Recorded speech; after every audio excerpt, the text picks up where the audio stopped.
រងចាំថ្ងៃនេះអររាប់ខែ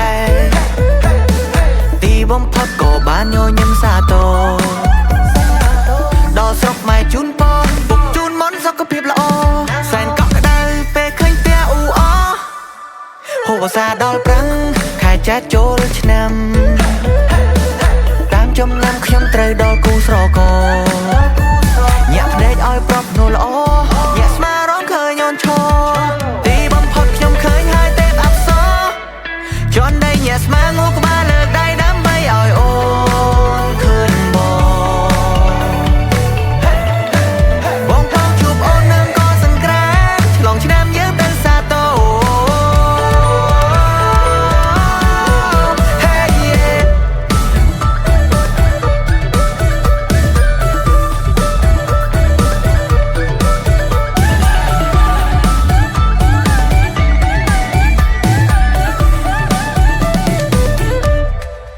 ថ្ងៃរះចាន់លេងនៅតែភ្លេចអូនមិនបានសែនសំណាងបានមាសមេស្រង់ព្រះនឹងបង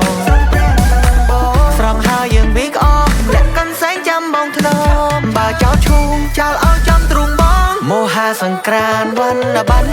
ឡើងសាក់ថ្ងៃទី3បងដាក់បាតបន់ផ្សងជួបញាតិប្រុសស្រីក្នុងនោះក៏មានរូបថ្លៃហើយបន់ការក្រោយឆ្នាំថ្មីតែគ្រប់យ៉ាងនៅត្រឹមជាក្តីស្រមៃជន់ដីញាក់ស្មាងូក្បាលលើកដៃដើម្បីឲ្យអូនឃើញបងផងជួបអូននឹងក៏សង្ក្រានឆ្លងឆ្នាំណាត់ទៅសាទរ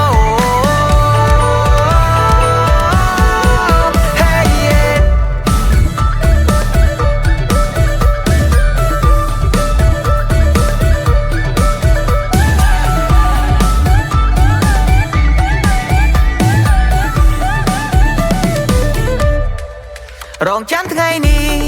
អររាប់ខែទីបំផុតក៏បានញញឹមសាទរដល់ស្រុកម៉ែជូនពរពុកជូនមុនសុខភាពល្អសែនកក់ក្ដៅពេលឃើញផ្ទះអ៊ូអហូបសាដល់ប្រាំងខែចែកចូល